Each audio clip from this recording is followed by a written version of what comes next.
So what's up guys, this is Varun Agarwal, you are watching Dynamic Info. Let's start the video.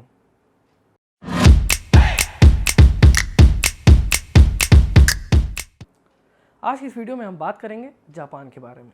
एक ऐसा देश जिसके देशवासियों के अंदर हमेशा से अपने देश को साफ़ सुथरा रखने की एक उम्मीद रहती है।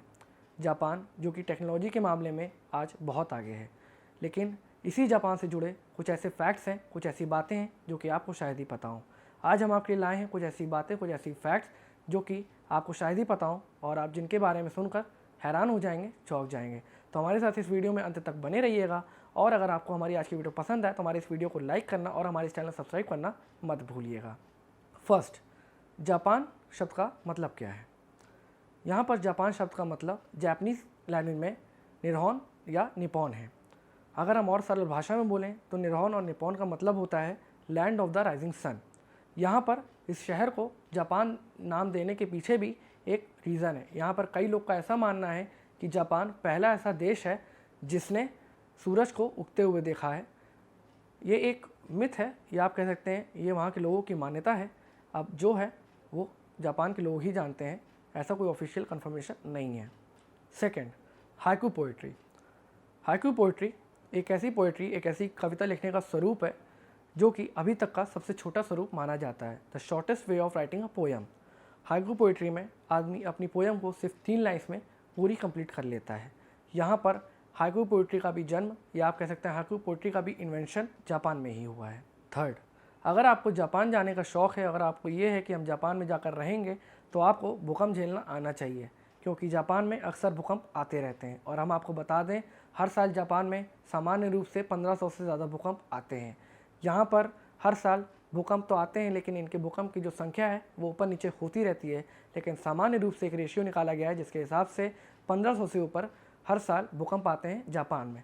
मोस्टली ये जो भूकंप होते हैं ज़्यादातर वो सब छोटे भूकंप होते हैं, जिसकी वजह से जापान में कोई भी डिस्ट्रक्शन ज़्यादा नहीं होता है। लेकिन जब जापान में बड़े भूकंप आते हैं तो वो अच्छा खासा डिस्ट्रक्शन करके जाते हैं। यहाँ पर हम आपको बता दें, बड़े भूकंपों का जो मैग्नीट्यूड होता है वो तकरीबन 8 मैग्नीट्यूड तक जाता है, जिसकी वजह से काफ़ी डिस्ट्रक्शन होता है।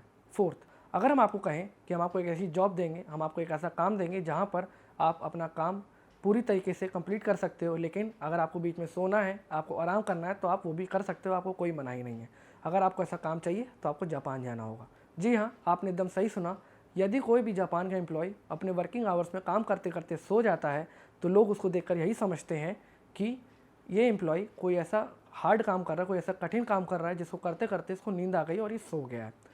यहाँ पर इसका जो मेजर रीज़न है इसके पीछे का वो है जापान के एम्प्लॉयज़ का वर्किंग आवर्स से ज़्यादा काम करना।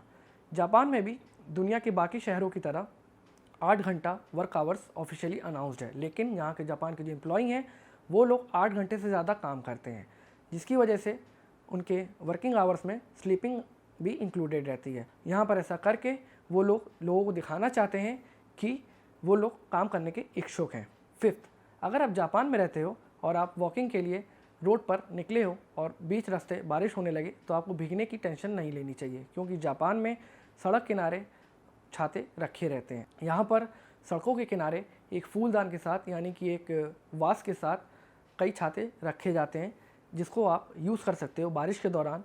और जब बारिश रुक जाए, जहाँ पे भी आप हो उसके आसपास कहीं पे भी जहाँ पे छाते रखे हों वहाँ पे आप वापस जाके उस अम्ब्रेला को, उस छाते को रख सकते हो। सिक्स्थ, जैसे कि हम सब जानते हैं कि जापान एक आइलैंड नेशन है, लेकिन क्या आप ये भी जानते हैं कि जापान में 6800 से ज़्यादा आइलैंड्स हैं? जी हाँ, आपने सही सुना। जापान में लगभग 6852 आइलैंड्स यानी कि 6852 आइलैंड्स मौजूद हैं, जिनमें से 4 आइलैंड्स ऐसे हैं जिनको अगर मिला दिया जाए तो इनका जो लैंड एरिया होगा, जो लैंड एरिया कवर करेंगे वो होगा तकरीबन 97% यानी कि 97%। यहाँ पर इन आइलैंड्स का नाम है होन्शु, होकाइडो, क्यूशु और शिकोकू।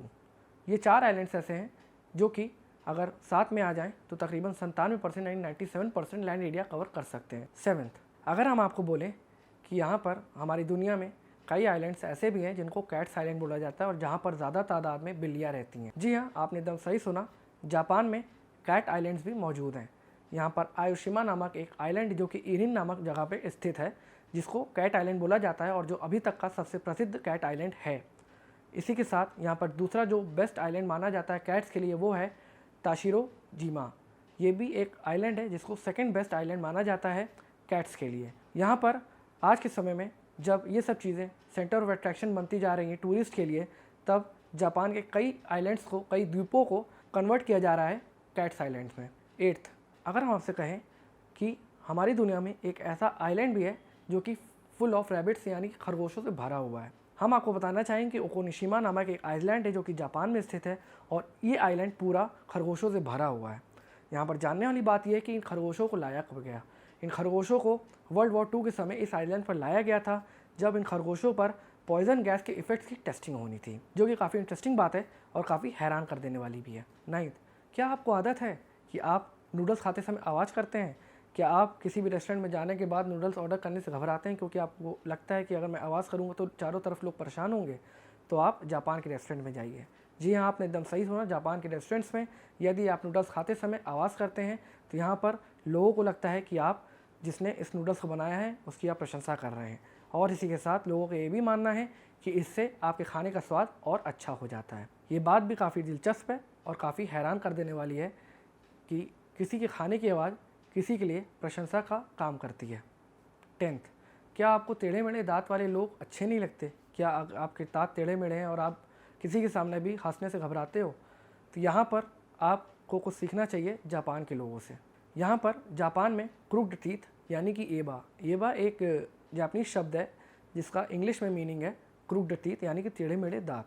यहाँ पर इस क्रूक्ड टीथ को इतना अट्रैक्टिव माना जाता है कि यहाँ की जो जापान की जो लड़कियाँ हैं वो खुद डेंटिस्ट के पास जाती हैं और अपने दांतों को पर्पसफुली अपने हिसाब से क्रूक्ड टीथ में कन्वर्ट करवाती हैं।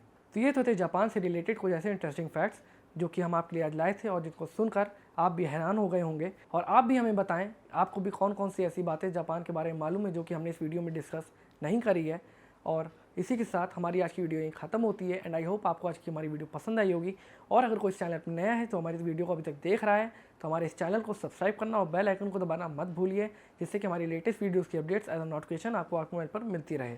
और इसी के साथ इस वीडियो को लाइक, शेयर और हमारे इस वीडियो पे कमेंट करना मत भूलिएगा। आपके कोई भी सजेशन से क्वायरीज, रिव्यूज़ हैं हमारे लिए बहुत मायने रखते हैं, हम उस पर ज़रूर रिस्पॉन्ड करेंगे। और हमारी सभी सोशल साइट से लिंक नीचे डिस्क्रिप्शन में दी हुई है, तो उसको भी जाके आप ज़रूर फॉलो करें, वहाँ पे भी आपको फर्दर अपडेट्स मिलते रहेंगे।